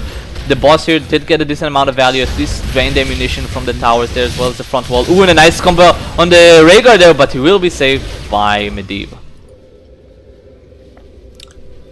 By the way, Medivh on his quest, let me see if I can click on him like this and to see. Yep, there we go. So Medivh actually completed his quest, so good job by him having the Master's Touch there already done and ready. So even if he dies, not a big deal. So this is actually the fourth tribute here that Fat One actually secured himself. Again, not a big deal at this point in time because this tribute doesn't actually secure a curse. So as long as you don't actually get the curse, the tribute really don't mean anything, which is one of the reasons why Zagar is so strong. You can simply ignore the tribute, allowing your team to actually try and solo 4v5 while Zagar actually pushes the lane. But again, we don't have Zagar right here. Just thought I'd share this information with the world. We do have level 13 for Fat One. But level 13 is just around the corner here for CrocoDocs. They really need to make sure they are having their level 13 before the next tribute will spawn, which should spawn in the next 30 seconds here. I don't think it should be a problem for them to secure the level 13. Ooh, are we seeing a rotation? We see a rotation here over them. There are only 3 people here with the Rhaegar, with the Greyman and the Muradin here.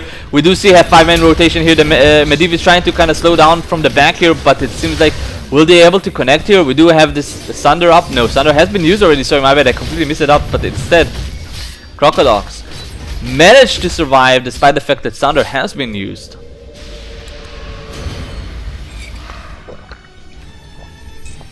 CrocoDocs have just secured the level 13, so they are no longer a talent behind, but they're so out of but they are level behind. And instead, by the way, Fat One are so out of position, which means that the first tribute here finally is gonna go to CrocoDocs at the 12 minutes mark. But instead they decided, hey guys, it's not an important tribute. I'm not sure if I completely agree with this. It is going to be their second tribute, which will allow them to open up another curse in the next one. But instead they're going to prioritize a push here together with the Giants. Not sure how much value they can actually get from it. They need to be very careful here. They really don't want to be too aggressive here. I mean, they're still like keep up and running here. For CrocoDocs, it's not depleted in ammunition, it's not low on hit points where you can just simply snipe it. They need to be really careful here. This is still the defender's advantage applies to CrocoDocs here. Ooh, and a nice try here by the KT. Misses his combo there, and Sonya is just trying to look for something happen here. Can she connect the spear? The spear does connect with the Mutant, but it does get the shield from the from Medivh. Ooh, and the Stormbolt on the KT and the Polybomb. But nice identification here with the Tyrion, and the Sundering is gonna split away the Mutant and the Rhaegar there. Instead, the Mutant is gonna go ham on the KT, a little bit overextended him, but instead the Rhaegar is gonna be taken down here, and Greyman is dropping very, very low. Can the Thrall actually connect with him? And no, it seems like the Greyman will just barely manage to escape there.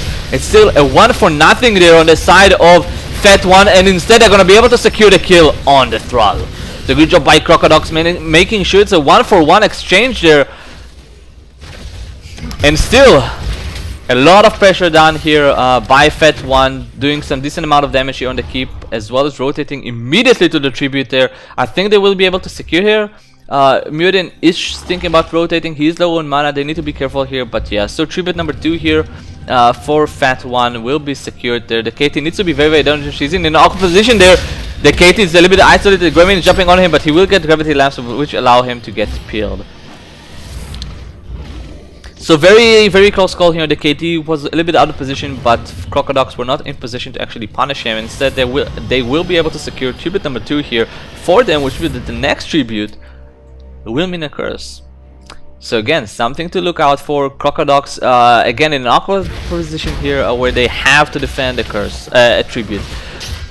CrocoDocs also don't have their level 16, but they are getting there slowly but surely. They will need to make sure that they have level 16 before the tribute that just spawned. Mutant, soak this wave, Mutant, don't miss the experience here, Mutant, hello, soak this. Oh my god, they're missing the XP. They're so close to level 16. Instead, they're gonna be fighting a talent down there. Oh my god, this is a slight disaster here for CrocoDocs here. They don't have the level 16. Instead, we're gonna have a level 16 versus non-16 fight. Nice Sundering there. Gonna secure the immediate kill on the Liming. Again, to secure the kill on the on Medivh, but no. Medivh managed to escape there, but instead we're gonna have 2 kills here on the other side here with Medic killed here together with the KT, together with the Thrall here. So this is gonna be a 3-for-1 here on the side of CrocoDocs, actually managing to kill despite the fact that the fight started with them not having level 16 there. So good job by them. Material should be taken down and tried to cast Sanctification. He actually managed to cast it and died nonetheless. Wow, what a weird interaction. So the Sanctification actually triggered after Tyrael was dead. Wow, I don't think I've ever seen it happen ever. Is this intended? I mean, Sanctification went off. He should have survived. But I guess there's this 0.1 second when Sanctification is actually not working, I guess, or something like. Wow, what a weird interaction. Never seen it before. So instead, CrocoDocs, they will secure this tribute, which will deny the curse from Fat One, and as well open up the opportunity for them to have a curse on the next tribute. So the next tribute is going to be a detrimental one for both teams, as it will provide a curse for one of them. Tired of your petty squabbling. Ooh, Fat One completely ignoring the boss at the top lane, instead trying to deny this boss at the bot lane here. Gonna go for the steal here. Nice sense here by the Tyrael, checking the boost, not face checking it with Endurin's might there. So the tribute has spawned. Both teams have 17, so they are very, very equal as far as experience and levels go here. The Sonya will try to go ham here on the Liming, will miss her spear there. Phoenix will be pretty useless here, but nice Thundering here in the Sanctification there by the Thrall, and the Tyrael here will allow them to delete Medivh there. But instead, the Sonya will be taken out immediately. The steam is gonna go off on the Thrall, but will he be able to secure the kill? Yes, he will be able to. 3-for-now, 3-for-1 exchange here. The Medic is on the chase here by the Mutant, but he will be able to be taken down there by the Tyrael and the Thrall. So good job by Fat One here, completely getting a team wide there together with the curse. And this is, ladies and gentlemen, the worst case scenario, and this should be game number 3. So congratulations for Fat One. There's just absolutely nothing they can do about this. CrocoDocs, I'm sorry guys, this is absolutely worst case scenario. Curse, team wipe, and of course game.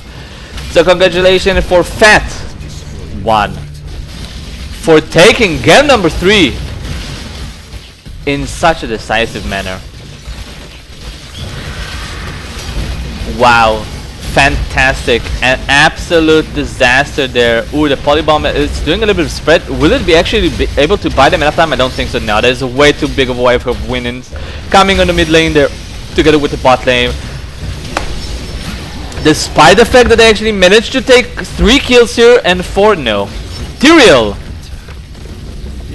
and the Winions are gonna secure the score kill. Wow. Wow.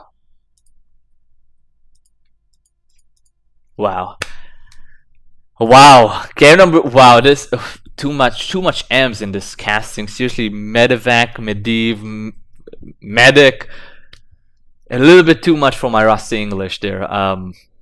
But still, guys, in all seriousness, fantastic series, such back and forth. I mean, sure, Fat1 seems like they had the upper hand for the longest time ever, but CrocoDocs actually made the comeback and even out things with their fight where they were talent down at 15 versus 16.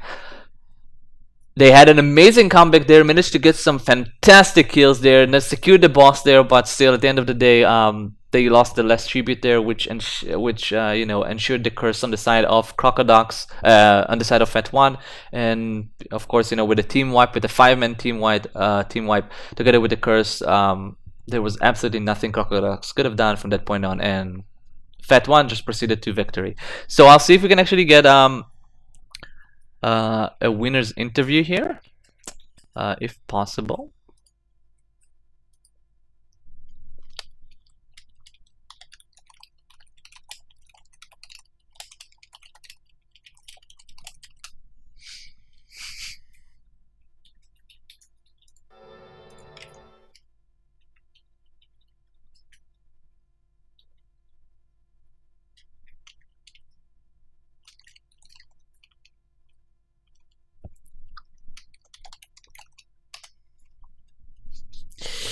Sorry about this, I'm trying to get a response from them. I don't think it should be. Eichel, okay, so Eichel will be joining me here in Lounge 2 in a moment, so we will have a winner's interview shortly. Awesome.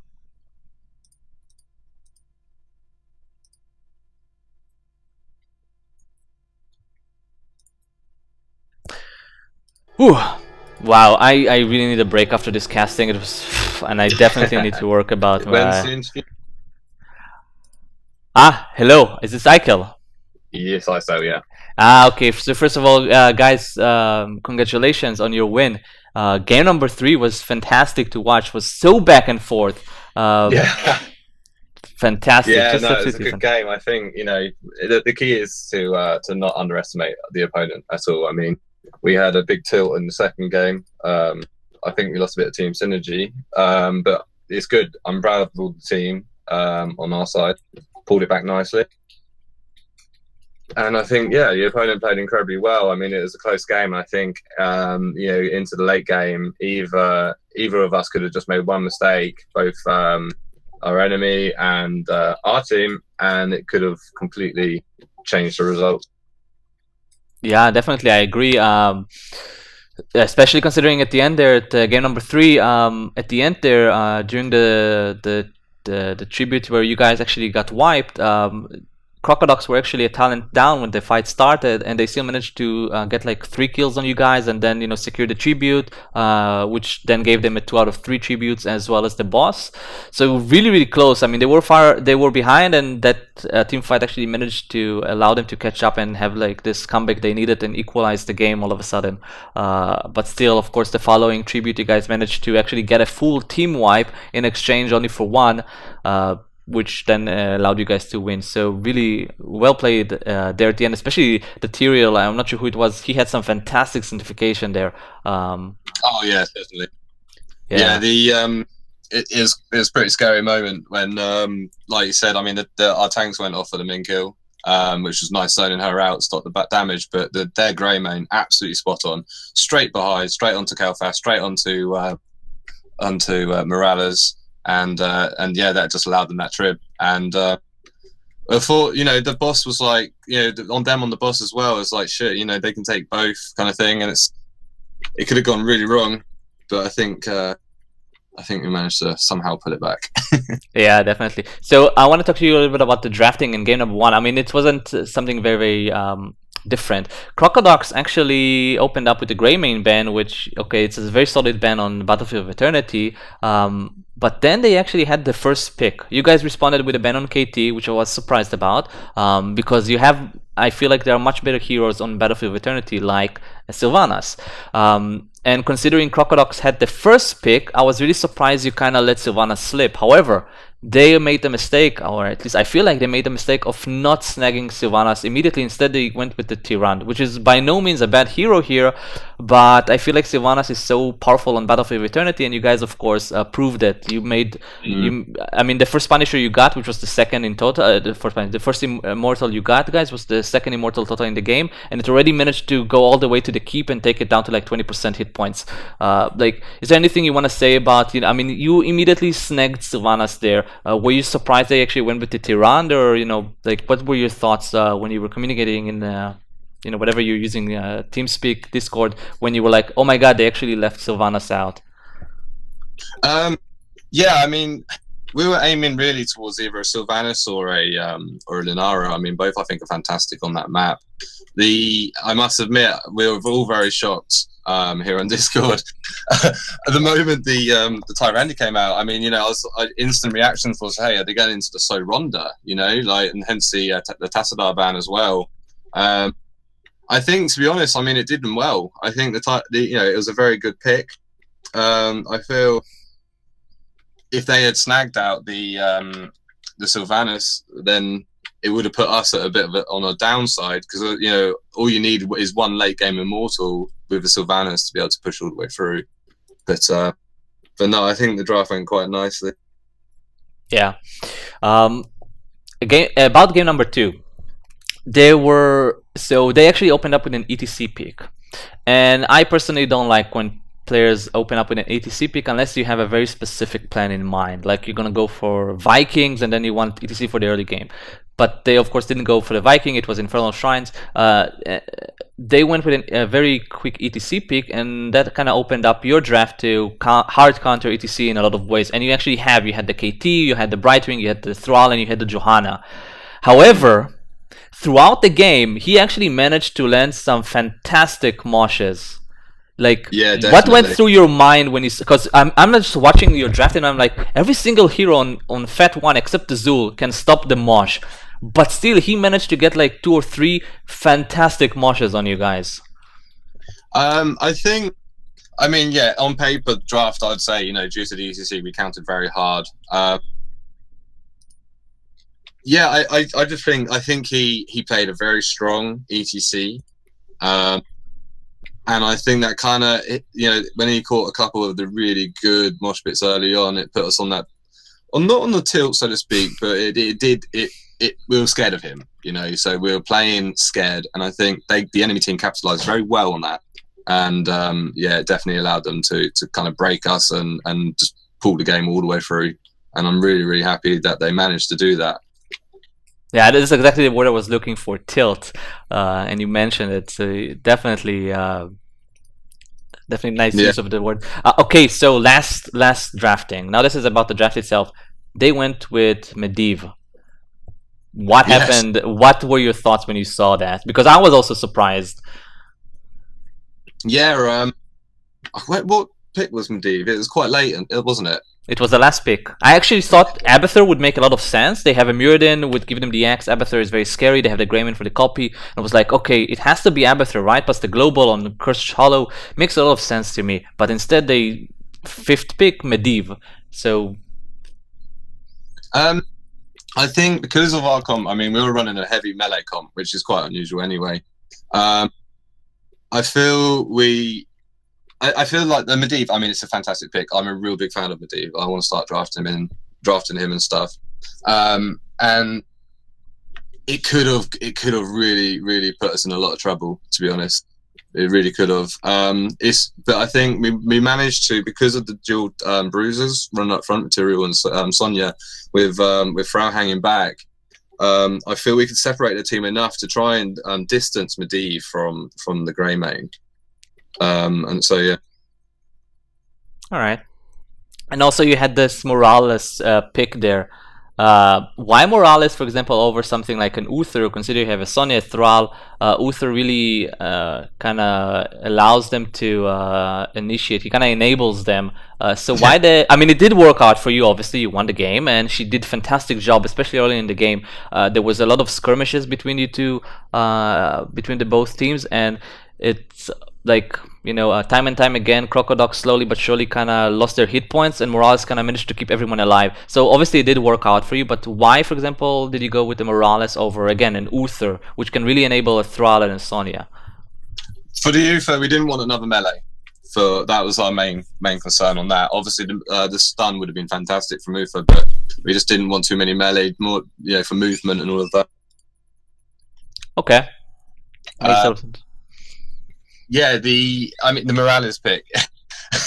It was so unorthodox. I think we were, you know, we're discussing about what to pick and everything, and we're doing an unusual pick to begin with, and really just sort of like all in last game, and you know, trying to almost be really unpredictable with it. And I think the Morales pick was just that so unpredictable. I mean, you don't really see her in league game.